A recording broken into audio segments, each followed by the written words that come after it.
ninyo, kailangan talaga diyan, isang presiding officer na walang pinapanigan, objective siya, walang bias, at may sentido komon, common sense, may talino, at kayang-kayang i-preside yan.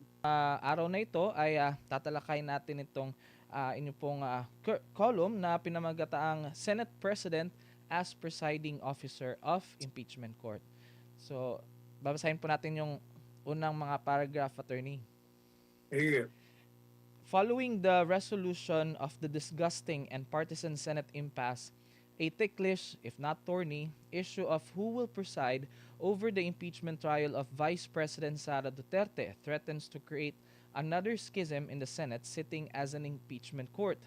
Under the Constitution, when the President is impeached and tried for an impeachable offense, it is the Chief Justice of the Supreme Court who presides over the legal and political process of removing the former.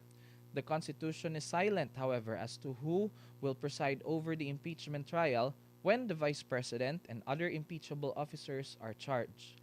By implication, since the Senate President heads the Senate and the latter sits as an impeachment court, it is logical that he presides over the trial of all other impeachable officers. Yan po, at patuloy po natin.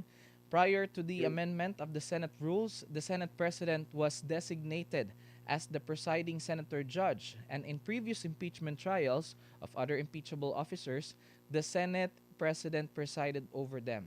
The new amendment, however, authorized a majority vote of the senators to choose among themselves outside of the sitting Senate President who will steer the impeachment trial. Voices from the majority group that installed the current Senate President have been heard to be considering another senator who is a lawyer to preside over the impeachment trial in lieu of Senate President Sherwin Gatchalian. Ayan, at patuloy pa rin po, attorney. Those battling... yes po. Sige, tuloy mo. Those batting for a senator with a legal background to head the proceeding to divest Vice President Duterte of her position argue that the trial involves procedures requiring expertise in law and legal technicalities so that only a lawyer would have the wherewithal to manage an orderly hearing. Not necessarily. While the Senate impeachment trial is governed by the rules of procedure and practice, which outline a highly structured judicial process, it is, however, both a judicial and political process. Hence, it need not follow the rigid and inflexible rules of procedure observed in court trials. What is required is impartiality and objectivity, with the underlying goal of finding the truth on the guilt or innocence of the impeached official. In criminal cases, the quantum of proof beyond a reasonable doubt is required for a conviction. In an impeachment trial, even if the evidence of guilt reaches the threshold of the required proof of conviction, the senator judges, since it's also a political process, can render a verdict or acquittal if the two-thirds vote of all 24 senators is not reached. The reverse is true. Even if the evidence is overwhelming for a conviction, the senator judges can vote to acquit. Getting down to brass tacks, the impeachment trial is a numbers game. The senator judges' vote will not depend so much on their appreciation of the evidence before them or a reflection of a principled mind, but rather on how the vote cast will affect their political future. That's the irreversible reality. There may be a few of them who will not be swayed by the outside influence or external pressure and will not vote based on moral compass and unyielding principle. A non-lawyer presiding over a judicial and political process will not affect the credible flow of the trial. A short crash course of or on the impeachment procedure can prepare a non-legal mind to be an effective presiding officer. A review by him of previous impeachment trials will do a lot for his education of the procedure. He can also rely on practicing lawyers hired by the office of the Senate President as legal consultants to give him special lessons on the admissibility of evidence and how to rule on the objection of lawyers of both sides during the presentation of witnesses and documentary evidence as to their admissibility, relevance, or competence. Yeah. Judging by the demeanor of the current Senate President, as well as his participation in the deliberations in the committee hearings, as well as in the Senate sessions, plus his responses to his interviews by various media outlets, he comes out as an educated, intelligent individual and a fast learner with common sense. He also projects to be independent and possessing of an unprejudiced mind and has not been tainted with accusations of corruption or bias, unlike his other colleagues. It is interesting to note that Senate President Gatchalian has three siblings in government service, all of them U.S. educated, namely Social Welfare Secretary Rex Gatchalian, Valenzuela City Mayor Wesley Gatchalian, and Valenzuela City 1st District Representative Kenneth Gatchalian, who are known to be dedicated and humble public servants, a tribute to the good upbringing given them by their proud parents, wealthy business magnates William Gatchalian and Di Huating Gatchalian. The Constitution. Tigil mo na dyan. Tigil mo na dyan. Actually, discuss na natin to ng isang ng araw na rin nakakaraan na dahil dyan sa nangyaring patian ng mayoriya at minoriya ay nagkaroon ng impasse, ng gridlock o nagkagulo sila dyan, hindi na nila magawa yung mga trabaho nila dahil umiiral yung kanilang pagmamataas at umiiral din yung kawalan ng kaalaman sa kanilang mga rules, pati na sa Constitution. Kaya sinabi natin,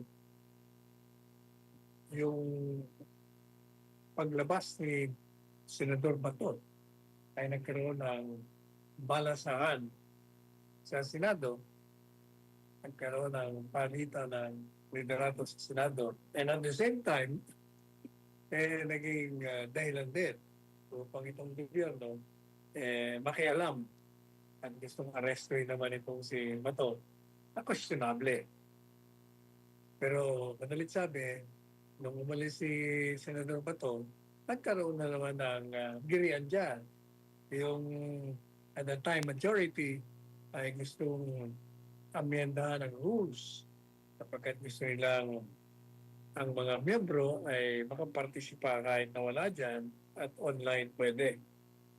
Ang ginawa naman itong minoriya noon, minority, para hindi magkaroon ng quorum, nag-walk out.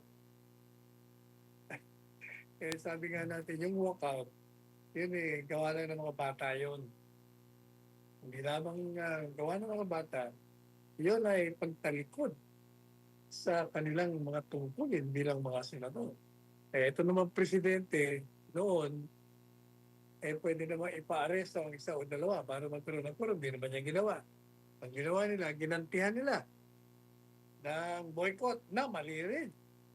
Mali rin sapagkat hindi kailangan silang boycott. Nasa mayoriya na nga sila. At trabaho nila na gawin ang kanilang mga tungkulin bilang mga senador. Pero hindi nila ginawa yan. Tuloy, nang nawala sila, nakakita ng puwang ng opening o nagkaroon naman ng balasan dahil lumipat yung isa. Lumipat. Naging 12. At nagkaroon sila ngayon ng botohan. At nanalo naman yung mayoriya.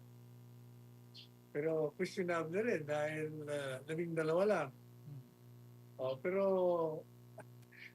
nung lumipat pa yung isa, nagkaroon na ng bagong presidente ng Senado. Ngayon, katatapos lang yan, ngayon na naman, meron na naman silang suliranin na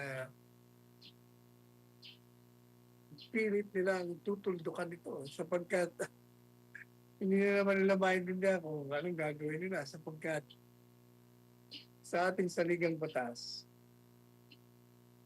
pag ang presidente ay na-impeach at dadaan sa isang paglilitis o impeachment trial, ang Chief Justice ng Korte Suprema ang mag-preside. Pero wala nakalagay doon kung ang mga ibang impeachable officers naman ang ililitisin mo, kaya ng Vice Presidente, wala naman nakalagay doon kung sino ang magpipreside sa impeachment court. Pero sa aking pananaw, logically, since wala naman nakalagay doon na yung Chief Justice at ang Senado naman ay uupo bilang impeachment court, natural na magpipreside dapat yung head, sino yung nahalal ng Senate President. Pero yung sa mayoriya, sila mismo, nagdududa sila sa kakayaan nitong Senate President nila. Dahil gusto nila, abogado. Ay nag-iisa lang ang abogado doon na kine-question naman ng marami. Dahil daw, hindi ang pinakita niya ng Senate President siya, hindi maganda dahil dinelay niya yung impeachment. Ryan, hindi Sara. Pero ako naman yung sabi ng Korte Suprema, tama naman daw. Tama naman daw yung ginawa niya. Ang mayoriya sinabi na, forthwith, ibig sabihin, no? Hindi ibig sabihin, karaka. Kailangan pagandaan. At saka isa pa, dapat tunayan na illegal yung articles of impeachment na tinransmit sa Senado. Madaling sabi, ito ngayon ang katanungan. Pwede bang mag-preside ang isang Senate President na hindi abogado sa impeachment trial? Sinasabi ng iba, kailangan daw abogado kasi masyadong rigid, masyadong stricto ang rules dahil judicial yan.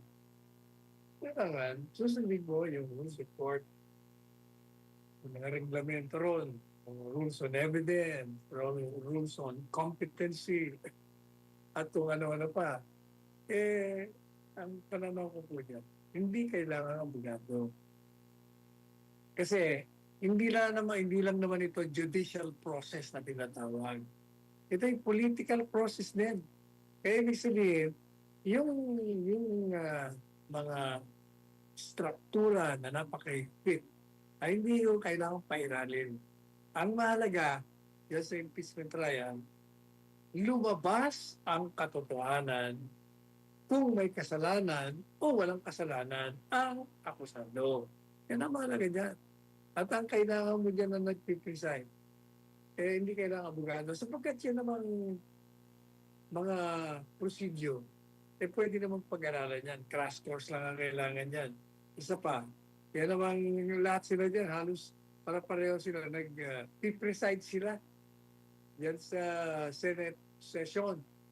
Kaya more or less may kaalaman na sila how to manage or to navigate yung impeachment trial. But for purposes of the rules on evidence, of competency, of admissibility of evidence, yan ay pwede nang ituro sa kanila o sa kanya, ang Senate President, ng mga practicing lawyer na i-hire ang Office of the Senate President. Pangalawa, ang gagawin niya lang, panuorin niya lang yung mga impeachment trial na nakaraan niya. At siguradong matututo siya. Kasi maliwanag naman, may mga video tayo doon, may mga record tayo doon. You go over the transcript, when you watch the proceedings, marami kang matututunan. Pangatlo, alam po ninyo, kailangan talaga dyan, isang presiding officer na walang pinapanigan, objective siya, walang bias, at may sentido common sense, may talino, at kayang-kayang i-preside yan. Nagtataka naman ako dito sa mayoriya, naghahanap pa ng iba. Yan si Senador Sherwin Gatchalian, Senate President ngayon. Kung makikinig ka sa mga pahayag niya, sa kanyang partisipasyon sa sesyon, sa mga committee hearing, ng kanyang mga interviews, makikita mo na matalino itong taong ito. At may sentido kumuha. At saka wala siyang bias. Hindi siya prejudice. hindi siya nadadala ng partisanship. Nag-iisip, kumbaga, may sariling prinsipyo. At di naman ako nagtataka kasi itong mga kapatid nito, lahat po sila, may apat yan magkakapatid sa gobyerno. Yan si Senate President Sherwin Gatchalian, naroon yung Congressman ng First District ng Valenzuela, kapatid niya, si Kenneth, Congressman Kenneth. Naroon ang mayor ngayon, na dating congressman, si Mayor Wesley Gatchalian. At yung cabinet secretary na si Secretary Rex Gatchalian. Ito pong apat na ito, lahat sila ay US educated. Sa Boston, nagsasama pa, madalit sabi, may magandang mga background nila.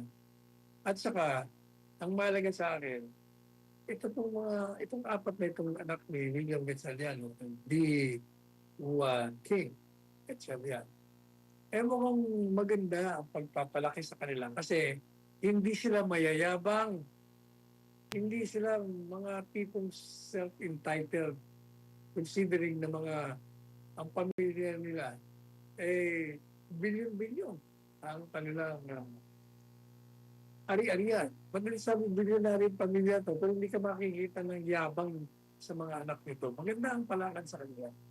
Kaya, sa loob ko lang, itong mga mayoriya, mga senador, bakit pa kayo nagdududa dyan sa inyong Senate President? Una-una, binoto niya yan. Dahil binoto niya Senate President, at alam niyo naman ang tungkulin ng isang Senate President, apart from presiding on legislative work, siya rin ang uupong presiding officer ng impeachment trial. At siya naman ang sinasabi ng rules nyo. Binago nyo, pero ganun pa rin. Ang sinasabi nyo doon, ang Senate President ang uupo, pero kung gusto nyo palitan, pwede. Pero hindi na kailangan. Dahil okay na itong Senate President nyo. Mabuti kung ito'y may reputasyon na magnanakaw. Wala naman. Ito'y may reputasyon na prejudice o bias, walang prinsipyo. Kagaya ng hindi ilan sa inyo na may mga kaso o ubod ng yayabang pa, kumakaasta. Ito hindi ko nakita kayabangan tong si Sherwin Gatchalian. Malumanay magsalita, hindi basta pabugso-bugso, hindi kagaya ng magkapatid dyan. Naku, puno yabang ng makikita natin. Tapos, madalit sabi, hayaan nyo na. Ang mahalaga, magkaroon nyo kayo ng isang presiding officer na hanapin ang katotohanan. Hindi magpapadala sa agos, sa pressure ng kung sino-sino. At titingnan niya yung totoo. Ano ba? Yan bang articles of impeachment? Batay ba yan sa tamang mga akusasyon na may ebidensya? Kasi titingnan mo, kung ako ang isa sa kanila ako mismo, pinalata ko, dismissin natin to, kalokohan lang to, sinasayang lang natin ang oras nito. Pero, siyempre, sila nag-design yan. Kaya, kung ako kayo, huwag na kayong maghanap pa ng presiding officer. Okay na yung presiding officer ninyo. Si Senate President Sherwin Gatchalian. Ayan, Attorney Sal. At sa pagpapatuloy nung iba pang bahagi na inyong column, Attorney Sal, babasahin na natin. The Constitution does not require the Senate President to be a lawyer if he presides over the impeachment trial of the Vice President and other impeachable officers. Moreover, the majority of the senators elected him as the Senate President, which is a recognition of his capability to preside over Senate sessions as well as presiding over an impeachment trial, the same being part of his duties as Senate President. Presiding in the impeachment trial is historic, an honor accorded him. No Senate President should be deprived of that historic role and laurel appendage to his name. The reputation of the Senate has been badly bruised by their recent juvenile and irresponsible bickering that resulted in the destructive and unproductive gridlock. It has to redeem itself and focus on the legislative work urgently needing attention and endeavor to make the impeachment trial judicious and marked with fairness. The senator judges should be acutely aware that the impeachment trial of Vice President Duterte has the dangerous potential of exacerbating the schism among the various political forces and the passion that with it that could plunge this country into uncharted catastrophic course should the proceeding be tarnished by unfairness and constitutional infirmities. Ayan po, Attorney Sat. Gaya mo lang sinabi natin, yung saligang batas ay hindi naman na nag-uutos na pag ang impeachable officer ay vice presidente, ang presiding officer abogado. Wala niya. Kaya hindi na kailangan pagpilitan niya. Pangalawa, itong Senado, dapat po kayo mag-isip na kailangan ang inyong deliberation dyan ay hindi mamamarkahan ng politika, ng pagkapartidista, ng bias, ng prejudice. Kailangan kung ano lang ang totoo. Kailangan makitang pantay-pantay ang pantingin nyo sa lahat ng sa dalawang panig. Hindi kayo po pwedeng kakampi. Kung ano yung totoo, doon kayo pumunta. Sapagkat dapat mawari nyo na, ma-realize nyo na yung impeachment trial na yan ay mapanganib sapagkat yan ay nagdulot na nga ng paghahati-hati ng mga Pilipino ng iba't ibang grupo. At there are inflamed passion already. At maaaring ito ay magdala sa atin sa isang rota na delikado, catastrophic. Sabi ko nga sa artikulo natin. Kaya kailangan ayusin yun. Kailangan hindi ka mamantsahan ng impeachment trial ng kawalang-hiyaan, ng irregularidad, ng politika. Kailangan maayos. Kung baga sa karpintero gumagawa ng bahay. Kailangan tama, tama ang hulog po. Otherwise, maniwala kayo. Baka pumutok yan sa mga mukha ninyo. At magkaroon na naman tayo ng hindi natin gusto mangyari. Na palagi nangyayari naman na hindi na tayo natuto. Ayan po ang ating masasabi niya. Kaya trabaho na kayo. Umpisahan nyo na ang trial na yan.